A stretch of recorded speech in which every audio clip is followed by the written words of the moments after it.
Moi, j'avais une question qui me trottait dans la tête d'un point de vue tokenomics, parce qu'il y a une incitation économique au fur et à mesure du développement. Aujourd'hui, on a 27 millions, à peu près 27 millions 5 sur 50 millions. C'est capé à l'heure actuelle. Qu'est-ce qui se passe une fois qu'on atteint les 50 millions? On les atteindra jamais. Ok, parce que l'inflation est faite de manière à ce que ça diminue au fur et à mesure du temps. Tu peux nous en parler un peu de ce mécanisme-là? Absolument. Donc, pour moi, la seule moyen, et en fait, tu sais, ce que je souhaite faire, c'est, comme je le dis, crack sustainability in the to-earn industry. On a vu Axie avec les dual tokens. On a vu Stephen avec les dual tokens. J'ai envie de prouver que ça peut marcher avec cette supply limitée de 50 millions de tokens et une économie circulaire. En partant d'un market cap très bas, comme nous, on est parti. Nous, on a lancé à 250 000 de market cap. Donc, le but, c'était de dire c'est déjà assez difficile pour une startup de réussir. Mais si on lance très bas et donc tout le monde peut bénéficier de la croissance et du succès de cette entreprise, ça nous donnera plus de force et une communauté engagée. C'était ça le pari. C'est très difficile. Même si vous avez le Ledger, un trésor, c'est le B.A.-ba, il faut le faire, il faut l'utiliser, mais c'est très loin d'être suffisant. Si vous pensez que juste le fait d'utiliser ça, ça va vous protéger, ça va protéger vos cryptos, je pense que vous mettez le doigt dans l'œil. Après, vous mettez le doigt dans l'œil et c'est surtout en fonction de la manière dont vous souhaitez gérer le portefeuille. C'est-à-dire que tu as des gens qui veulent juste faire du buy and hold, ils achètent du Bitcoin, ils achètent de l'Ether, du DCA sur 5 ans, sur 7 ans, et puis ils stockent entre guillemets sur la Ledger. Et pour moi, ça, il n'y a pas trop de soucis.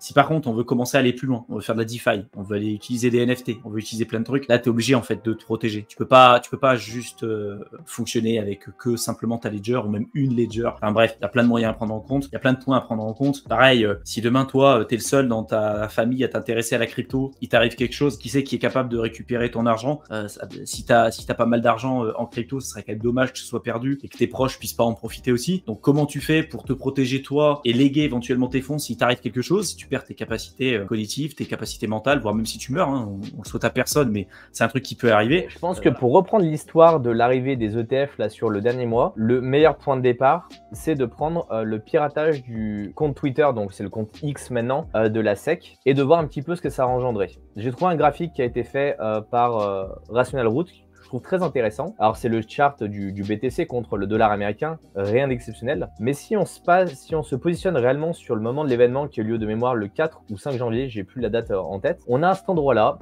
où on a le piratage du Twitter qui a eu lieu et le post qui disait que les ETF Bitcoin avaient été approuvés. Donc tout de suite, ça fait pumper le prix et derrière, il y a eu une grosse chute. Là, on parle de quelques heures. Regardez, vous voyez, c'est vraiment très court. Ça a vraiment fait une grosse mèche. On était aux alentours de 45 000 $. Ça a pointé à 48 avant de redescendre jusqu'à même quasiment, on a eu un 40 de mémoire dans les heures qui ont suivi. Ils ont récupéré, bien sûr, leur compte Twitter, la SEC. Ils ont supprimé et ils ont expliqué qu'ils avaient été piratés. Et donc, ça. Donc déjà, rapidement, sur DeFi là-bas, on va pouvoir trouver les principaux protocoles, ceux qui vont avoir la plus forte TVL, ceux qui vont récolter le plus de frais. Alors en général, les frais, c'est pas ce qui va nous intéresser a priori, en tout cas au premier abord, mais ça peut nous aider à mettre le doigt et mettre l'accent peut-être sur certains protocoles qui vont avoir le vent en poupe à l'instant T, à un moment donné, parce que si a priori il y a énormément de frais qui sont récupérés par certains protocoles, c'est qu'a priori ils sont énormément demandés par les utilisateurs, donc on peut se poser la question après de se dire tiens, pourquoi en ce moment ce protocole-là récupère énormément de frais ou beaucoup de personnes se mettent à l'utiliser? Peut-être parce que il va y avoir justement des opportunités de farming ou des choses intéressantes qu'on pourra faire à l'intérieur, et c'est des informations qu'on peut justement retrouver sur le site de DeFi là-bas. Ce n'est pas directement la société Trésor elle-même qui s'est fait pirater, mais directement le prestataire avec lequel il travaille. Le 17 janvier 2024, une personne a eu un accès non autorisé au support client au niveau du système de ticketing. Donc c'est tout ce qui va être pour résoudre les incidents auprès des clients. Trésor explique que globalement, toutes les personnes qui ont utilisé